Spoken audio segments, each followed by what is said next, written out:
अस्सलाम वालेकुम। मेरा नाम डॉक्टर आसिम शाह है और मैं आपको अपने चैनल में खुशामदीद कहता हूँ। मेरी आज की इस वीडियो का मौजू हाई कोलेस्ट्रॉल है।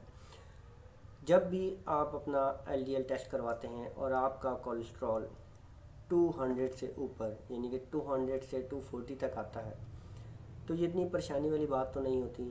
इसमें आपका ब्लड प्रेशर हाई रहता है थोड़ा सा, लेकिन अगर ये 240 से ऊपर जाता है, 240 प्लस कर जाता है तो इसका मतलब है आपको कोलेस्ट्रॉल की प्रॉब्लम है। जब आपका एचडीएल 60 से कम होता है यानी 35-45 तक रहता है तो तब भी आपको इतनी ज़्यादा प्रॉब्लम्स नहीं होती। ब्लड प्रेशर का मसला लेकिन साथ साथ रहता है। लेकिन जब ये 35 से कम होता है तो आपको कोलेस्ट्रॉल की शिकायत होती है। इसी तरह जब आपका एलडीएल जो है वो 60 से 130 तक रहता है तो भी कोई इतना ये एक नॉर्मल रेंज में आता है। 160 तक आपको प्रॉब्लम्स थोड़ी बहुत हो सकती हैं, मोस्टली ब्लड प्रेशर ही हाई रहता है। लेकिन जब ये 160 से ऊपर जाता है तो इसका मतलब है कि आपको कोलेस्ट्रॉल की शिकायत है। इसी तरह जब आपका टोटल कोलेस्ट्रॉल 5 पे होता है तो वो आप समझ लें कि बॉर्डर लाइन पर है। इसमें भी आपको ब्लड प्रेशर की शिकायत होती है, लेकिन जब ये 5 से ऊपर जाता है तो आपको कोलेस्ट्रॉल की शिकायत रहती है। अब होता क्या है कि जब ये कोलेस्ट्रॉल हमारी कोरोनरी आर्टरी में जाकर जम जाते हैं तो उससे हमारी ब्लड की सप्लाई जो हार्ट की तरफ होती है वो मुतासर होती है और लोगों को हार्ट अटैक का चांसेस बढ़ जाते हैं। तो इसलिए कोलेस्ट्रॉल बहुत ही ज़्यादा नुकसानदेह है। अब इसके कॉजेज़ क्या होते हैं? मोस्टली मिल्क प्रोडक्ट्स, मिल्क से बनी हुई कोई भी चीज़, एग हो गए, नॉन वेज, मोस्टली लोग जो है वो नॉन वेज यूज़ करते हैं, बहुत ज़्यादा मील खाने के आदी होते हैं, उनमें भी कोलेस्ट्रॉल की बहुत ज़्यादा प्रॉब्लम पाई जाती है। घी हो गया, मक्खन हो गया, मोरूसी भी होता है। और जो ज़्यादा बहुत लोग कुड़ते हैं, किसी छोटी छोटी बात पे कुड़ना, उसके बारे में बहुत ज़्यादा सोचना, तो ऐसे लोगों में कोलेस्ट्रॉल की शिकायत बहुत ज़्यादा पाई जाती है।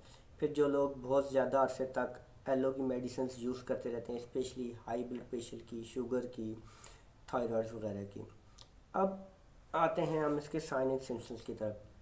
तो मोस्टली वो लोग जो बहुत ज़्यादा सोने के आदी होते हैं, मोटे लोग होते हैं, सुस्त और डल होते हैं, उन लोगों में ये प्रॉब्लम बहुत ज़्यादा पाई जाती है। होता क्या है कि आपके ये जो कोलेस्ट्रॉल है ये आपकी आर्टरी में जाके जम जाते हैं, जिसकी वजह से ब्लड सर्कुलेशन में ब्लॉकेज पैदा हो जाती है और हार्ट अटैक का ख़दशा पैदा हो जाता है। आज मैं आपको इनकी होम्योपैथिक मेडिसिन बनाऊंगा, क्योंकि एलो में मोस्टली ये होता है कि जब तक आप कोलेस्ट्रॉल की मेडिसिन यूज़ करते रहते हैं ये कंट्रोल में रहता है, लेकिन जैसे ही आप उसको छोड़ देते हैं तो आपकी ये प्रॉब्लम दोबारा से बढ़नी शुरू हो जाती है। लेकिन अल्हम्दुलिल्लाह होम्योपैथिक में इसका बहुत ही अच्छी मेडिसिन है। आप वो तकरीबन लगभग ये आपकी प्रॉब्लम पे डिपेंड करता है, आप 6 से 8 माह तक यूज़ करें तो आप इस प्रॉब्लम से हमेशा के लिए छुटकारा पा लेंगे। सबसे पहले मैं आपको इसकी एक ट्राइचुरेशन टैबलेट्स बताऊंगा। हमारी एक आती हैं होम्योपैथी में कोलेस्ट्रोनिनम 3x टैबलेट्स। आप ये एक टैबलेट ले लें, इसकी प्राइस 250 के राउंड अबाउट होती है। आप ये टैबलेट्स 2 टैबलेट्स दिन में 3 बार चूस लें। कोलेस्ट्रोनिनम 3x ट्राइसैचुरेशन टैबलेट ये आम हर होम्योपैथिक स्टोर में आपको दस्तयाब होंगी। इसके अलावा 2 हमारे मदर टिंचर्स हैं जो आपने यूज़ करने हैं। उनमें एक है अलियम सेटेवा। अलियम सेटेवा जो है वो हाई कोलेस्ट्रॉल के लिए बहुत ही ज़बरदस्त मेडिसिन है। ये ना सिर्फ एचडीएल को बढ़ाती है बल्कि एलडीएल को कम भी करती है। इसके साथ आप क्रेटेगस, वो भी मदर टिंचर में आप यूज़ कर लें। और क्रेटेगस होम्यो में बेहतरीन हार्ट टॉनिक के तौर पे जाना जाता है।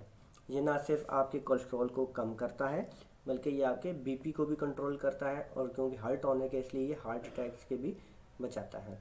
उम्मीद करता हूँ मेरी आज की ये वीडियो आपको पसंद आई होगी, तो कमेंट सेक्शन में मुझे ज़रूर बताइएगा। और अगर कोई वीडियो में कमी बेशी रह गई तो आप मुझसे व्हाट्सएप पे भी कांटेक्ट कर सकते हैं।